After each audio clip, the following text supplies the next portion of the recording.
Launched in 1925, this car is best described as a palace on wheels. It's got a massive V12 engine, an even bigger price and more leather than an entire series of Yellowstone. When it was revealed 100 years ago, the automotive press described it as the best car in the world. There's no paperwork that tells us exactly where the name Phantom came from, but Rolls-Royce are pretty confident it was the handiwork of their delightfully imaginative managing director Claude Johnson. Back when cars had names like Model 40/50 HP, which sounds more like a printer, Johnson realised they needed something with a bit more supernatural charm. Thus came the Silver Ghost, then the Green Phantom, eventually the Silver Phantom, which in 1925 was simplified to just Phantom.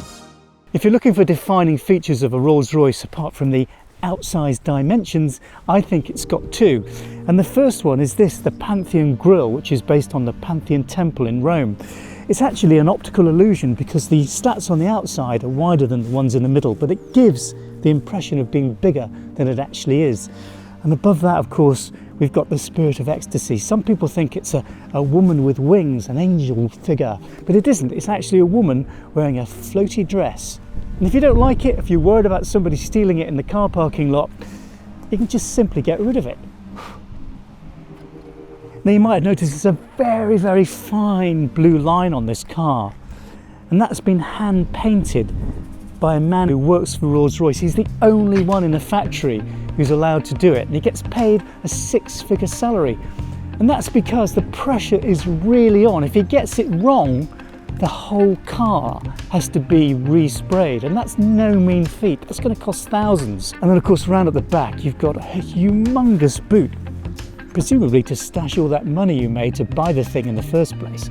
That's big. So we've established that the Rolls-Royce Phantom is an engineering masterclass, but there's one thing that a lot of people who own this car like to show off to their passengers, and it's got nothing to do with the size, the engine. It's all about this, the hidden umbrella stashed away on both sides of a Rolls-Royce Phantom. This car is huge. So what's it like to actually drive, well, under this humongous bonnet that seems to stretch on forever as a 6.7 litre V12, and not just that, it's twin turbocharged for good measure. It does 0 to 62 in 5.5 seconds. It's quick, but not in a sort of Ferrari quick. It's completely effortless. I mean, the steering is just incredibly light. It's precise, helped by that rear wheel steering setup. Gentle, no fuss at all. And this being the largest Rolls-Royce in the fleet, it also has the largest steering wheel. It's about 15 inches across. Those cameras up front are scanning the road ahead, looking for bumps and telling the suspension system before you hit them. And that helps give what Rolls-Royce like to call the magic carpet ride, full of gentle waftiness, very calm, very relaxed. Most things are controlled by a central dial, which you can set the satellite navigation or the music system and whatever else you want to do, but there's not much else. It's so smooth you don't realise how quick you're going, and then when you need to stop, well, you know, the brakes are phenomenal. Great thing about looking down the bonnet of the Phantom is you've got the Spirit of Ecstasy in the middle, and it just announces that you've arrived. You know, it's also quite handy to judge the width of the car, and it's adorned Rolls-Royces pretty much from the start, but not from the very start. People put their own mascots on, and Rolls-Royce weren't very happy about that, and they ended up using a statue that had been sent to them by Baron Montague, a very posh English gentleman who used his secretary as the model. Rolls-Royce adopted that statue but didn't realise that his secretary was actually his lover, and she was also an exotic dancer and a life model.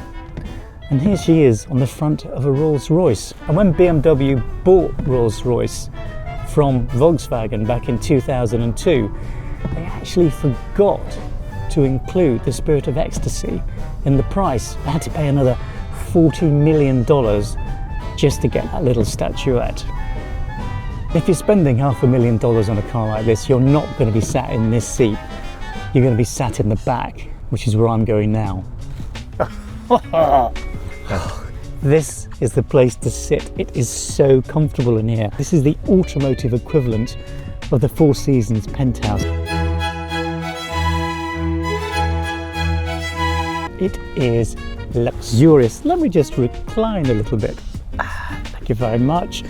Apart from the champagne holders, which of course you'd expect to have champagne holders, there's so much going on in here that you can't actually see. And one of them is the fact it's completely soundproofed. You've got 6 meters? You've got 6 millimeters of double glazed glass all the way round. There's a sandwich floor that's also got sound deadening. Even the tyres have got sound deadening. It's whisper, whisper quiet. They used to say in the old days the only thing you could hear in the Rolls-Royce was the clock ticking. And all I can hear now is my phone buzzing in my pocket. Oh, and I just saw a shooting star. That's fantastic. The starlight roof lining, they're shooting around all over the place. There's 1,500 fibre optic nodes in there. If you need to check your makeup, there's a mirror that drops down from the ceiling. Then in here there's a rotary control that operates the screens that drop down from the back of the seat. Nice little picnic table for a snack as well.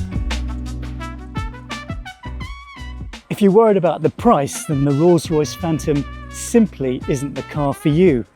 It's not about transport either, it's all about status. It's all about being still, but still being the fastest thing in the room. 100 years on, and the Rolls-Royce Phantom is still the benchmark. It's an automotive Mount Everest. And everyone else, well, they're still climbing. Home Ollie, and don't spare the horses.